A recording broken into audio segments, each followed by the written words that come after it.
Welcome to Practical Inclusion on what is still a wet, windy and miserable November down here on Wadawurrung country. I'd like to start by acknowledging the traditional custodians of this land and pay my respects to their elders past and present, and a big special acknowledgement to any Aboriginal and Torres Strait Islanders who are watching in today live or via the replay.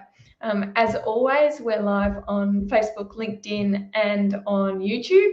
And if you want to catch up on the episodes that we've had in the past, you can head over to my YouTube channel, BG Consulting, where all the back catalogue of the last episodes are. And you can pick and choose and work your way through them. There's such a variety of topics and guests that we've had. I'm on by myself today, so if you've got questions or comments, thoughts that you want to put in the chat, either while I'm live or of course also on the replay, I will endeavour to get back to you and I'll try and answer as many questions as I can. I didn't give anybody any warning or notice that I was doing this today, so I understand if your question comes a little bit later, and I'll certainly get back to you on the chat.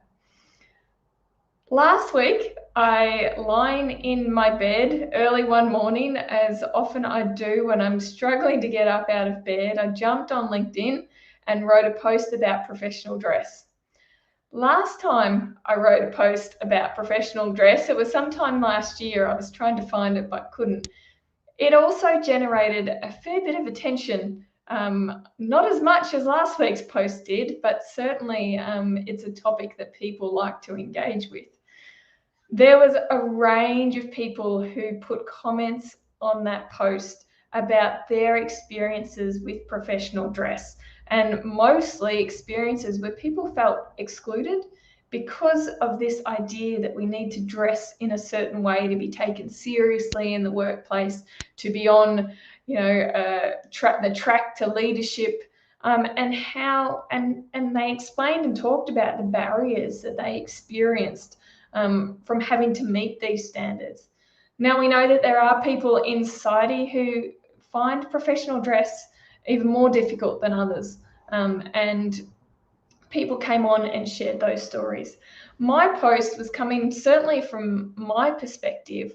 I have felt many times during my career that it's been incredibly difficult to conform in a way that's suitable for professional dress, business attire, in a way that people will take me seriously and see me as somebody they should listen to, but in a way that's true to myself. And for me, the struggle was mostly a lot not knowing who I was and not seeing myself in the workplace, and finding it really difficult when I would dress up in the way that was expected of me, and seeing how people would respond more favourably when I dressed much more feminine than perhaps what I am now.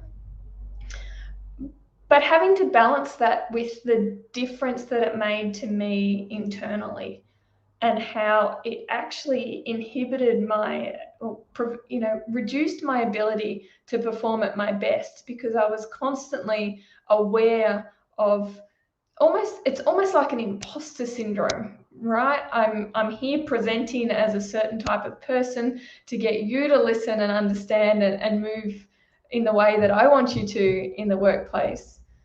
But inside, I'm feeling like a little bit of a fraud. And that absolutely affects my ability to participate in the conversations that we're having, to show up as my best self in all of those work situations. And that's my personal experience. When I finally stopped wearing heels to work and started wearing sneakers and flat-soled shoes and boots, there was like a sense of relief. It's like, you know what, I still have credibility, even though I'm not dressing in the way that people would expect of me. And I still have something important to say. And for me, that came with age and with understanding who I was and what that meant, and understanding gender stereotypes and expectations. But my concern is always for young people coming through into the workplace and what's expected of them, and how we create a space where they don't have to play this game, where they don't have to spend time trying to work out how to wear makeup if makeup doesn't work for them, how to wear a business suit if culturally that doesn't feel right or appropriate for them, or if those suits and that business attire is not made for them.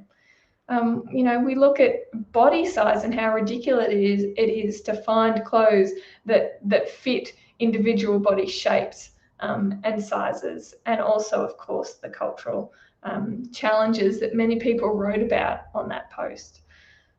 So it is a big deal to me that we keep pushing forward this idea that there is a certain way we need to dress to be taken seriously in the workplace. And I think we can push beyond that. And it's so pleasing to see that COVID really has had an impact on that. And some people shared stories about the impact of COVID and how things seemed a lot more casual and relaxed now in the workplace. And I think that's fantastic. And hopefully we can continue to model that and to drive that forward, recognizing that it's not for everyone.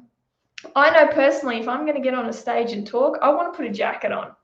That makes me feel good. That makes me feel like I am more likely to bring my best self to that conversation. And for many people, wearing a business suit is exactly what they need to be their best. So let's not judge anybody for what they're wearing or how they're presenting themselves. Know that it's right for them in that moment, and that's all we need to worry about.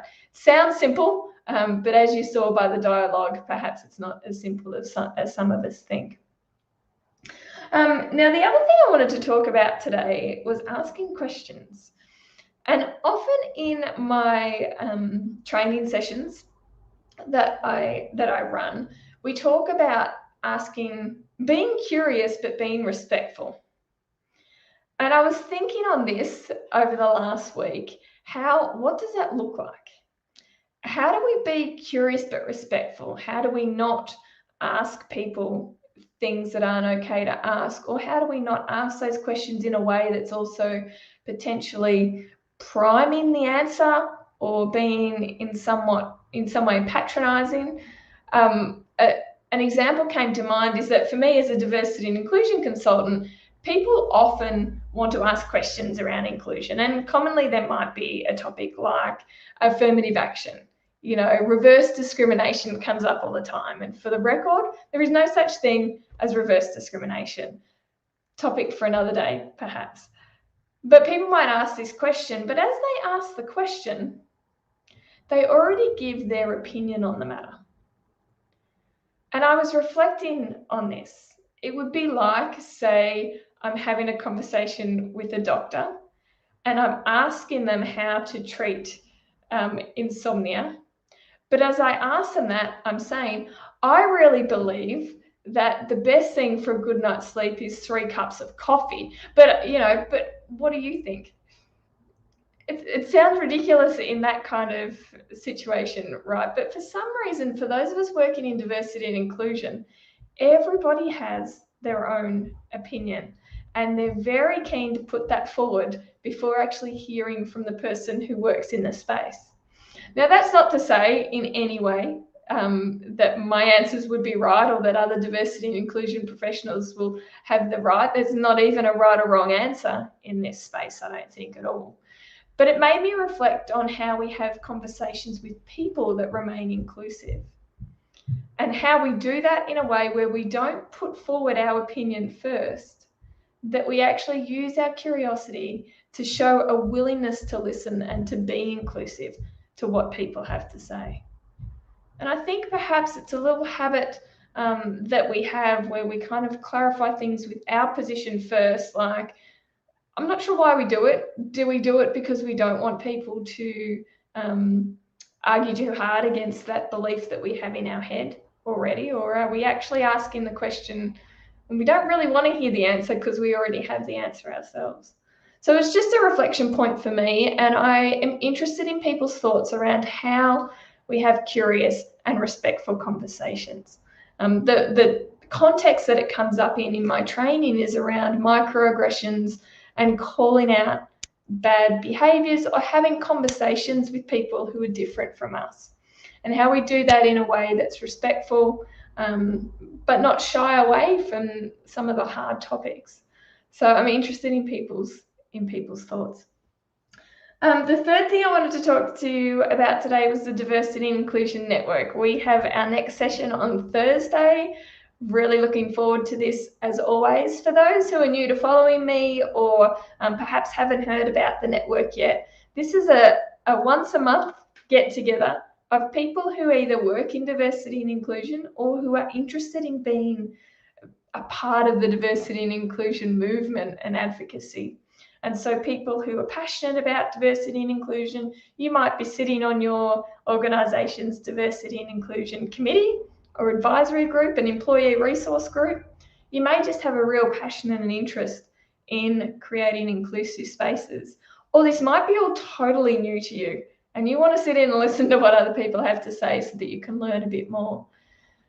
We create a space where for an hour, once a month, we talk a whole range of different topics about diversity and inclusion. It's not about me lecturing, it's about the members of the network sharing their challenges and successes with each other, asking questions about how they might tackle a particular issue that they're facing or a response that they've had from somebody. It might be some backlash, or it might be, how do I have this particular conversation in a respectful way? We also get down into the nitty-gritty, talking about recruitment practices. How do you create more inclusive practices? How do you actually mitigate bias when we are developing policies and processes and strategies and action plans? So all things diversity and inclusion. So I would love to have you part of the network if you're keen. Right now, it's only $97 per year. So it's literally like $8 a session if you go all year. You don't have to attend them all. You attend what you like, and when you like and when you can. It's totally open forum. We just jump on Zoom and we start those conversations. And I promise we start with music, so that's a bit of fun too. So it's $97 for a year. That price is about to increase. I'm launching a new website soon, and when that happens, a new price goes up. So if you've been thinking about joining the network, jump on now. And if this is something that you're interested in, please get in and sign up, because then you can lock in that cheaper price.